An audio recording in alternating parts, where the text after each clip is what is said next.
Hello and welcome to this very unique episode of the Christian Contrast podcast. Today I'm joined by Andy and Phil. Hey guys. Hey, how you doing? Today we're going to be talking a lot about what's happening to the world around us. Just a couple days ago was LBF's first ever exclusively online church service, brought to you by the coronavirus. Yeah, we did it. I want to chat a little bit about where we're going and some ideas that we have a church that we can do to stay connected. But I want to hear from you guys, how has this pandemic affected your family and maybe the way you do community with each other? You know, can we just acknowledge we're living in a crazy world right now. This is nothing we've ever experienced before. And so I think it feels like stuff is changing by the hour. And so by the time this gets released, who knows what we'll be doing. And when this is done, since we haven't looked at our phones, a lot's going to happen in the world. We're all going to find out. That is true. How is your family handling this? You know, we're in a good spot because my wife stays home. She has a photography business, but is able to spend time with the kids. And so, just really feel blessed by that. The fact that she's able to do that and kind of fills in that role is a huge blessing for us. And I think we're on day 2. And so it's like, I don't know what day 45 looks like, right. But she's got him running with her on Euclid every day and doing that stuff. And so, we're okay right now. Yeah, it's what day 45 is going to feel like. Absolutely. Right. So I've talked to Gary a little bit about this, about how, we had the quads in 2007, and then we were really just sort of sheltered in the house for most of that year, taking care of these kids, and then sort of opened the door and saw daylight for the first time in 2008 before I started working here, and the whole world had changed. And so I don't know if you guys have this sort of memory or muscle memory of 2008, but I feel like my gut has never left 2008, right? And all the different things, the things with my son Jordan, all the different things that have happened with our family leading up to this, I feel like in a way my gut was sort of, because it had never left, this almost feels familiar, right? It doesn't feel completely the same, because we're so early on in the process, but it's clear that every time you look at the news, it feels like big things are happening and unpredictable things are happening. And we just absolutely don't know what is coming around the corner, that it does feel a little bit different, but the through line is we have the same God, that's the through line. So I often think about, like you said, just not knowing what's happening, what's going on, that's unique that we feel that way, but not every generation has had the luxury to always know what the future might hold. Yep. In the sense of, like, my wife just last night, she was like, I can't imagine people going through world wars that involved our country sending out, drafted young men and not knowing if they would come back. Our grandparents' generation had to deal with this for years and years and years, just here in LA, having to shut your blinds at night, every night, just in case the Japanese attacked. It was a different world that they are probably more familiar with than we are. Well, it was our great-grandparents' generation. Low blow. Had to deal with that. Low blow. Maybe. No, I'm kidding. But what's going on at your house, Garrett? Yeah, so things are a little bit tense at times, right? Just there's a lot in the unknown. I think in my family, when we first realized that kids are pretty safe from this virus, there was some ease there in the unknown. But then the way that the world started responding, like going to the grocery store and seeing empty shelves, never in my life. And I know that happens kind of annually for people who live in maybe hurricane areas, but that's unsettling. And just a couple of nights ago, my daughter, who's 7, she kind of had a breakdown, and the only way she could describe it is like so many things are changing. She started crying because school was canceled for her. She loves her first grade teacher, realizing that she might not see her again for the rest of the year or whatever. And she had mentioned things that we didn't think she was picking up on, but like what we talk about has changed. The grocery store is not having food. Like, she was really concerned about that. And even the jokes about like not be able to get toilet paper. Like, maybe she laughed in the moment, but she was like, that doesn't sound safe. And so now we're living less in some big fear of getting a virus, but more into like, we don't really know what next week holds. And that doesn't feel that safe compared to this time last month. Or My wife said, man, maybe 2020 should just be done. Like, I'm waiting for 2021. I've heard that It's got to be before. better than 2020. But man, there's so much truth in what your daughter said to you, because imagine, I mean, there's so many of us that are scared of what's coming. We don't know what's happening. So many people in the world, especially. If your kids are talking that way, you should probably listen to them, you know, and respond in kind, because there's some truth in what she's saying, you know. I just think, man, during this time, it is so important to be grounded in our relationship with Jesus and claiming the promises of his word over our families, over our lives, over this nation, and the reality that no matter what happens, God is still in control. He knew that this coronavirus was coming, and like, he sees how it plays out, and we have that hope. And man, if we're not spending that time with him, where is our hope? How do you get through this? And if you don't have that as your basis, man, yeah, brutal. You're preaching right now. Do you guys remember? I brought my LBF study guide, always a useful resource. What a timely sermon series. And a real ad right even there. more timely and more useful now, that the last live service that we had was the first day of death and dying, and it was based on James 1:2-4. Consider it pure joy, my brothers and sisters, whenever you face trials of many kinds. So you're saying this is Dan's fault? It could be Dan's fault. Oh, man. Because you know that the testing of your faith produces perseverance. Let perseverance finish its work, so that you may be mature and complete, not lacking anything. Now, when you consider that this was the last series that we had together, and these words, consider it my joy, my brothers, when we face trials of many kinds, and the through line being, this is a test of your faith to produce perseverance. How does this sit with you? I don't like being tested all that much. None of us do, right? Yeah. I like it on the back end when I've gone through it and I know Yeah. it's over. Yeah. But yeah, It's interesting because one of the points that came from this was others will see our faith, but how we respond to perseverance. Yeah. So here's this giant global experience we're all going through. Yeah. And maybe, not maybe, we're definitely being watched to see how we as Christians will respond to this type of crisis. Yeah. yeah, man. I'm gonna pull up Psalm 1 just in this time. It's like, this is where you got to go. Blessed is the man who walks not in the counsel of the wicked, nor stands in the way of sinners, nor sits in the seat of scoffers. But his delight is in the law of the Lord, and on his law he meditates day and night. He is like a tree planted by streams of water that yields its fruit in season, and its leaf does not wither. In all that he does he prospers. The wicked are not so, but are like chaff that the wind drives away. Therefore the wicked will not stand in the judgment, nor sinners in the congregation of the righteous. For the Lord knows the way of the righteous, but the way of the wicked will perish. Man, delighting in the law of the Lord day and night.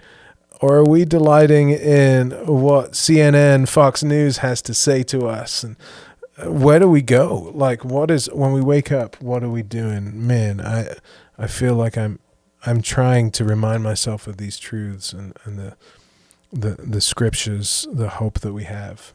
Something that you and I have Over talked and over. about, and we've both done some reading, is on trying to practice Sabbath in your family. And here's the irony: we spend way less time out doing things because we can't, and now we're at home with our family, where God would say that is the moment to focus on Him, to love on Him, and to love on your family. And now we have more than enough time to do that. Where a month ago we could have easily said, I don't think I have time for that. My life is so busy. And yet here we are in 2020 with lots of time to focus on God and our family.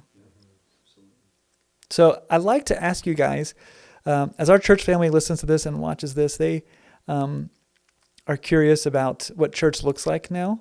One of the things I was really sensitive about last week as this announcement came is to make sure we don't say things like we're canceling church.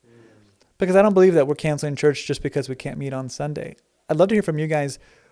What do you think we mean when we say the word church? And does that mean it has to have a physical campus every Sunday?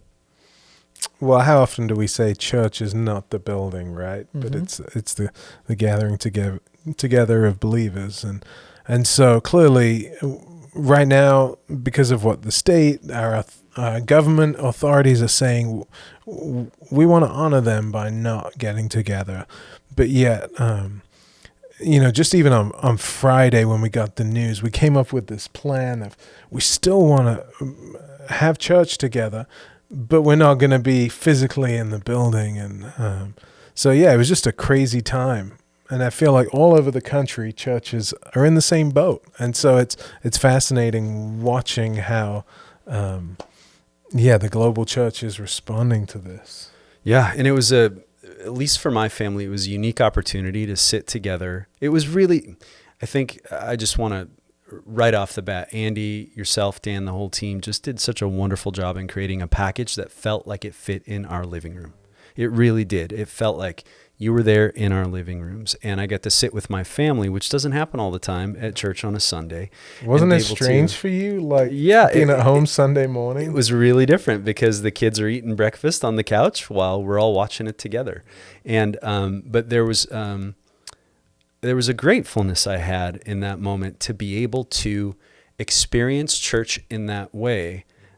And what other time would we have sat down to do that in that way? It took a world crisis to make us sit together and really focus in on God's word together and worship together. And just to hear those little voices worshiping in our living room was a really, really special thing. And I think that's my hope with everything with this is, as long as it might go, there's nothing that the enemy can do to defeat God's kingdom, to defeat this church. We already know that the through line of human history leads to victory in Jesus. We are part of that victory, right? And all these little tiny churches that make up the whole church, meeting in everybody's living rooms, are just a snapshot of what that victory looks like when parents are sitting down with kids, mothers and fathers together, sisters, brothers, wherever you are, whether you watched it with friends, you're participating in something that's so much bigger. And I think there's some power in that. And it's really, really special. And my hope that is over just the next few weeks, no matter how long this goes, that we're just able to, lean into it and be creative in the ways that we communicate with each other. I think that there's so many ways that we can do that. I mean, my hope is, I referred to the study guide earlier, and it's just such a great resource. And I've been communicating with Pastor Dan about trying to find ways to maybe cater the next study guides towards families, so that as soon as you're done with that sermon and that worship, you can sit down and actually talk about it with your family. Go through those questions with your family. The Bible reading plan isn't going anywhere. I mean, talk about time on your hands to be able to not only read God's word, but then talk about it with your family. In addition to be able to invest in the home and your life at home in creative ways that maybe you hadn't before, that all lead to a stronger family unit, and maybe a little bit of strength and a little bit of wisdom comes out of this process when we're done. I think in a perfect world, this is not the way that I would choose for us to worship as the church. But I think that this does, like you were saying, offer some real unique blessings and gifts. Man, we had a couple friends over, and we had a big pancake breakfast, and really just wanted to make this the Lord's Day. We did Sabbath at our house, and it was just, man, it was really cool getting to do that. But I think as we plan this service, like you said, our goal was, we don't just want to film one of our regular church services, but we want to make this like we're sitting together, like we are sitting at a life group, singing songs and just talking. Even the way that Dan presented the message was kind of a little bit different than how he would on a Sunday. And man, encouraging people to sing. Did you guys sing out loud? Is that? I did not. Yeah. But I wanted to. I was too busy moderating the comments and making sure the feed didn't crash. I get it. You're in a different world, man. But I did see you asked that comments to the people on the live feed, and lots of people. I think that was more common. Yeah, I got a couple videos of people singing in their homes, and I get it, right? For some people, okay, I love to sing. It's a little bit awkward doing that as a family. But I think when you push through the awkwardness, and especially for us modeling it for our kids, man, there's something amazing that happens when you sing out loud together as a group. Like, I think that's something back in the day, maybe like grandparents and before their generations, they would sing together, right? But now we don't do that as much. We're more isolated, and internet, social media, TV stuff has stripped us of some of that stuff. But there is power when we sing together, for sure. Yeah, I think, I hope that we're able to get across that worship and even church doesn't only happen when we get together on Sunday morning on campus, because you describe worshiping at your home, watching a video, and it is awkward because it's different, but it isn't, it doesn't mean that it's not worship. What I love about what's happening is the idea that the renewing of our mind and changing the way that we think, we're changing the way we think of church. Not that, I'm the first one to say, I don't think online interactions are better than face-to-face, but there's a lot of opportunity there. I think about what happened to YouTube metrics last Sunday. I mean, that has to have been groundbreaking. Google people are probably like, what is happening? Yeah. Who are all these people watching churches? We obviously our views on our YouTube channel were this month, because of one service, are above over 1,000% more than the Sunday before. That was happening to churches all over the world. But was it neat to see you watch as the comments came in real time, where people were actually interacting with one another? We didn't know what to services? expect, right? We weren't really sure. We had talked a lot of time on Friday what platform we would use to stream it. We haven't done this before. People don't know this, but when we first started this Sunday, we weren't sure if we were going to drop each individual service at the time that they started. But we saw how valuable those comments were. That live feed comment, like, that is something. That is community. There's some prayer requests going down in there. Like, we need to make sure that happens. So we scrambled last minute and created this. We already had the video, but created another spot for it to drop at 9:25 and another spot for it to drop at 10:55, because we wanted people to be waiting for the service like they are here in the lobby and on the patio. We wanted people to chat with one another and really be present instead of just watching it at their leisure. Well, I love that you guys decided to go with YouTube, because I just think that is the platform. If I were to say one thing about this whole deal is, man, for the people at home, if you can watch it on your TV where everyone's in the living room and kind of engaging that way, as opposed to like everyone on their phones or laptops in their bedroom, that probably doesn't work as well as, like, man, you throw it up on the TV. And I'm sure anyone who's struggling with that, they call into the church and ask for Garrett, and then you'll love to help them get it set up. Absolutely.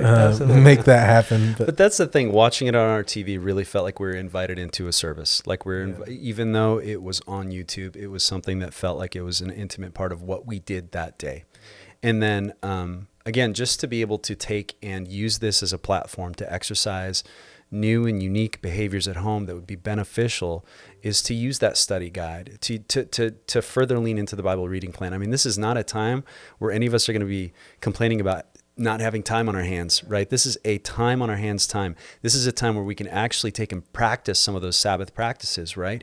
And in addition to that, and I know, Andy, you've heard me ring this bell, but reading Proverbs as an adult or with your kids, or having your kids read Proverbs, if there was ever a time where they're like seeing the difference, really trying to clearly see the difference between wisdom and foolishness, which is the thesis of Proverbs, was so important. It is now to be able to look at these times, whether we feel like it is an overreaction or whether we feel like we're scared, that at the end of the day, we have wisdom versus foolishness, and we can make that choice, and we can oftentimes see it clearly when we are in God's word. And so I would think jumping into Proverbs, if you haven't done that as a family or just in your own reading, will allow God to just come in and calm your heart down, because you're now able to at least have a guideline to make some wise choices. Oh, and the proverb a day keeps the devil away. There you go. I love it. I love that, Phil.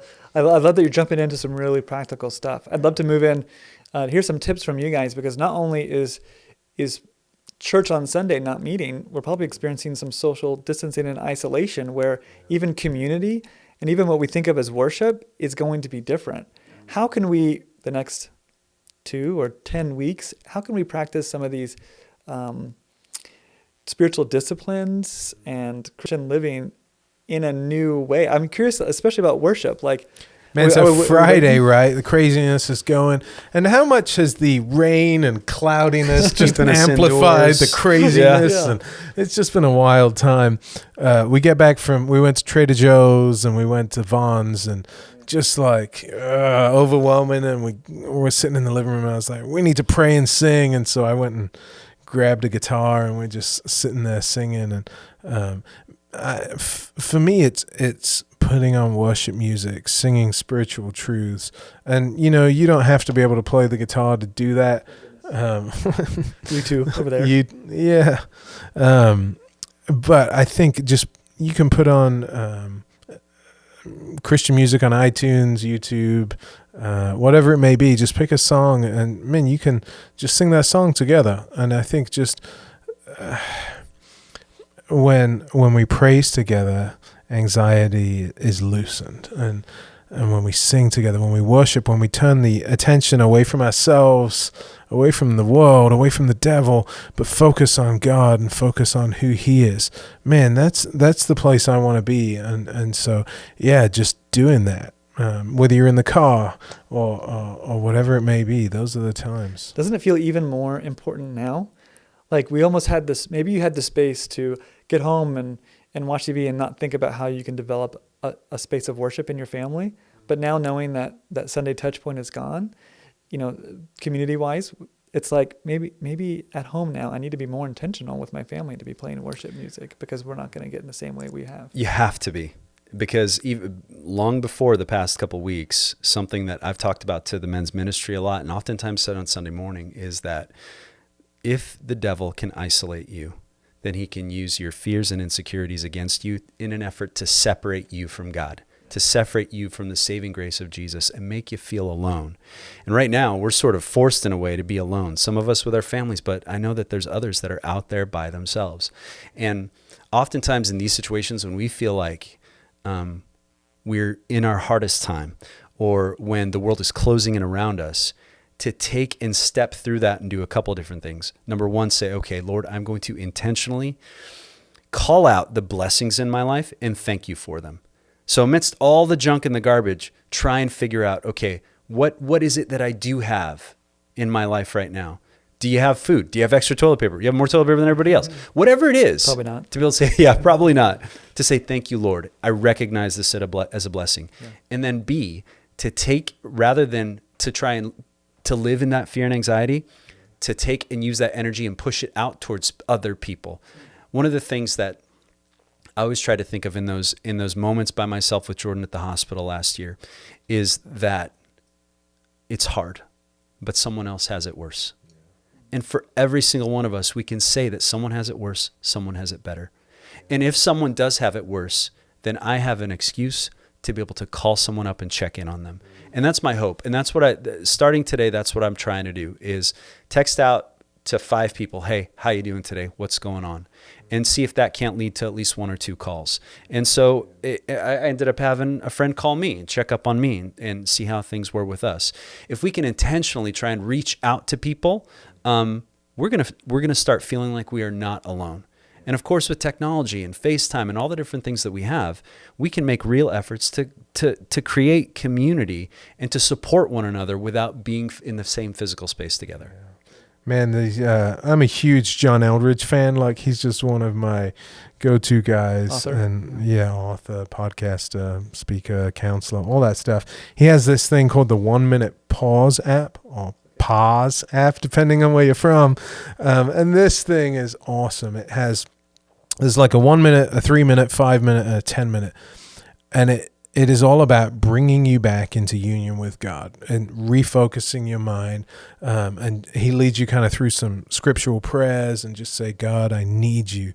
Restore my union with you. And so just stopping everything. I get a reminder at 10 and 2 to do this. And I'm not always good about doing it, but when I can intentionally do it and just come back, man, that's what God wants us. He wants us in total dependency on him. And so during this time, it's easier because we're all anxious and we're all worried and freaking out. And so you can be like, okay, God, I choose to turn to you. I need you. Yep. Can I have a couple other things, Garrett, before we round it out? Number one is, I think that there's tremendous wisdom in James 4:10. Humble yourself in the sight of the Lord so that he may lift you up. And there's an opportunity to lean into humility in the face of these trials and in the face of your God, or lean into hubris and say, doesn't matter, I'm fine. I don't, I can take, this is all overblown. Who knows? It might be overblown, but where's the wise decision? Where's the foolish decision? I think that the wise decision is to lean into that humility and use that humility to be able to then check into other people and try and make the wisest choices possible moving forward. The other thing is, one of my professors at Whitworth had told me, Phil, anytime you truly study the liberal arts, it's an act of worship. The liberal arts meaning any subject that your God has created on this earth. It's his creation.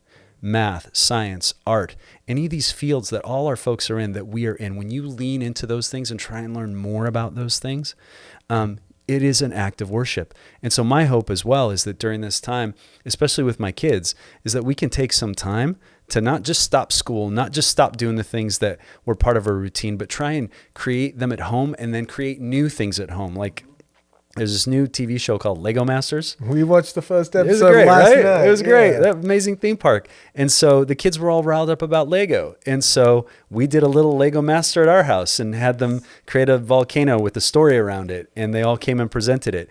But their minds were active. They were doing things. And then last night we decided to watch a nature program, but did it during a workout. So we created workout stations around the living room. If this is just day one, right? What is day 45 going to look like in a Well, Shabazz household? I think I'm using all my ideas on day one. You're using them up. But my hope is that we can start sharing those ideas with one another, because we may have a long time in isolation, and we'll need to communicate through this technology, A, to support one another, B, to give ideas to one another, and C, to find a way to do church together, even though we're separated.